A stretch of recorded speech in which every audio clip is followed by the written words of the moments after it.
At eto ho, mga kababayan, no? Oh, eto ho, mga kababayan, sabi ni Sir Camilo Peñuelo, "Alam mo Mark, mas gusto ko pa tumaas ang dolyar." Siguro OFW si Sir. Oh, napapansin na ho, mga kababayan, yung mga pamba-blackmail po, yung mga pagyayabang ng pangulo pero halata naman po na kumbaga pampalakas lang ng loob. Nahahalata na din po nung ibang mga, tao kagaya po nito mga bossing.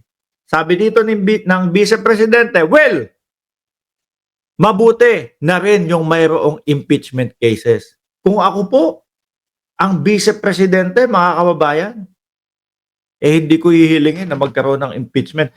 Hangga't sa maaari papatunayan ko, no, na ako ay karapat-dapat, na ako ay binahalal ng taong bayan at susuklian ko ng magandang serbisyo.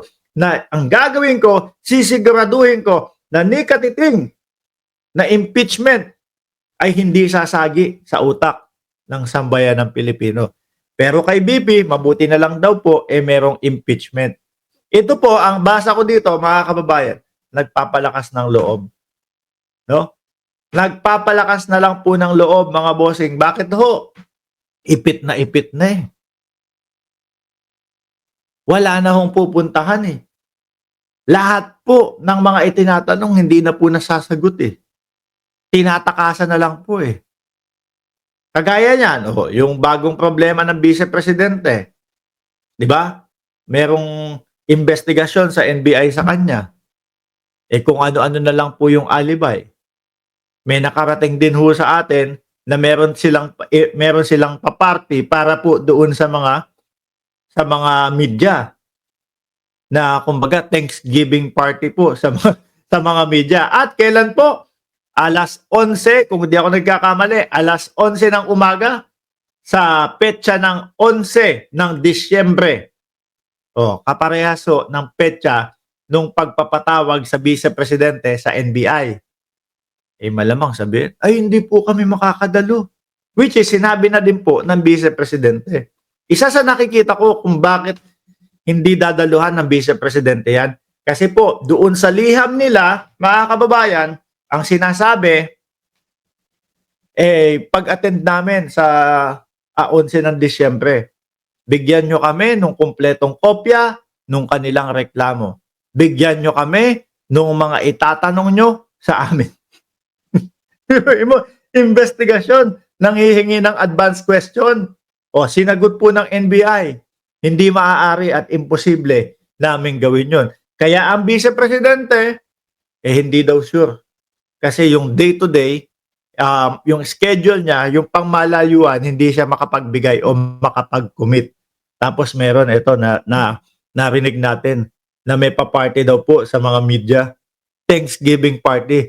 11:00 yung Thanksgiving party ng petsa ng 11 ng Disyembre, yun naman pong pagpapapunta sa kanya sa NBI, 10:00 naman po. So at least, pwedeng puntahan muna yun. Pagkatapos magpaliwanag ng Vice Presidente, doon sa NBI, punta na sa Thanksgiving.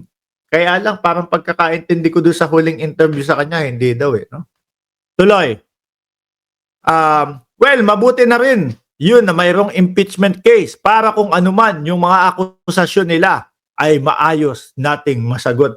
Dito pa lang ho, mga kababayan, sa Kongreso, hindi na po sumasagot ang vice no? Yung pa lang po sa NBI, hindi na sumasagot ang vice Basahin natin yung mga napansin po. Ito, former OBP spokesperson, dati pong tagapagsalita ni Vice Presidente, dating Vice Presidente Leni Robredo, para daw maayos na masagot yung akusasyon.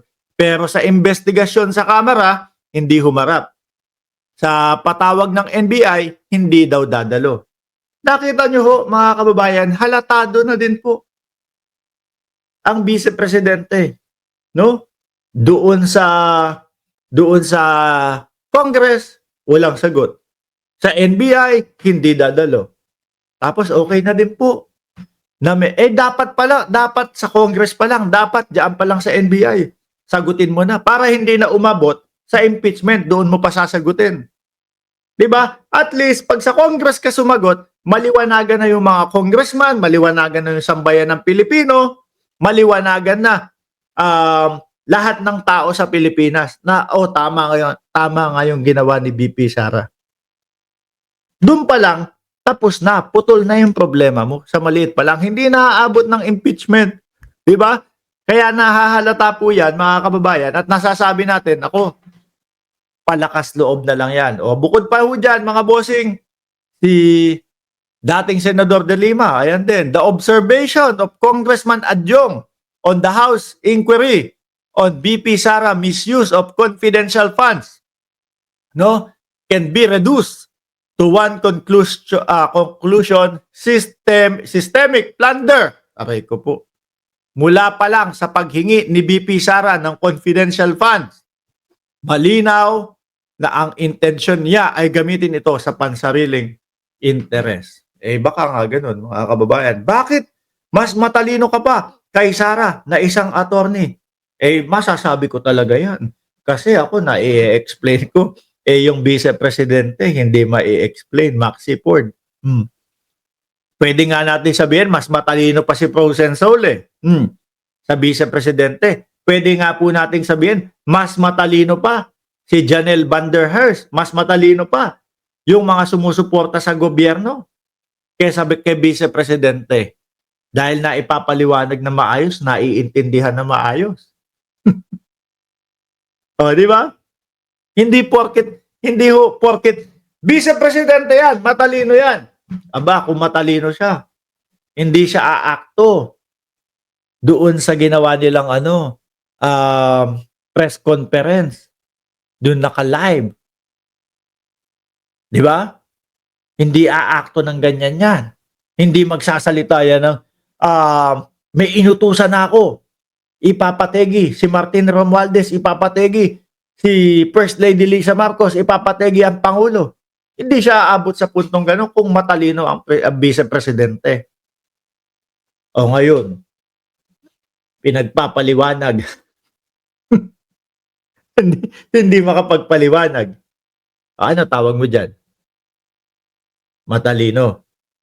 Di ba? Kung matalino yan, sabihin na natin, umabot sa point na nakapagsalita ang Vice Presidente ng ganun dahil sa puot at galit. Kung matalino yan, idinidepensa niya na ang sarili niya. Ipinapaliwanag niya na agad yan. Ito, kaya ako nagawa yan. Ganito, ganyan. No? At ako ay naniniwala na hindi ako makukulong o hindi ako makakasuhan. Yung mga ganon. Pero nasan? Wala. Di ba? Sabi ni Ma'am Lori Mamawag, mas matalino pa tayo. Yun. Hindi porket Vice Presidente, hindi porket nag-attorney, nag-lawyer, baka nga ako kung lawyer ang kinuha ko. Naku, matitrigger ang mga DDS. Baka pag lawyer ang kinuha ko dati. Kaso po, ang kinuha kong course, magbobote. Okay? Kaya dito na lang po, mga kababayan. Anyway, 55 minutos na din po tayo magkakasama. Margo, shoutout sa iyo. Jessica May Arellano, Janelle Van der Heijst, Ma'am Lori Mamawag, Kukwami, DY2Y, nandiyan ka pala. Shoutout sa inyong lahat. Mga boss, chief, amo, sir, magpapaalam na ako. Maraming salamat and God bless po sa ating lahat. Sabihin nyo doon sa Vice Presidente, maging matalino naman, ipaliwanag yung kanyang sarili. Paalam.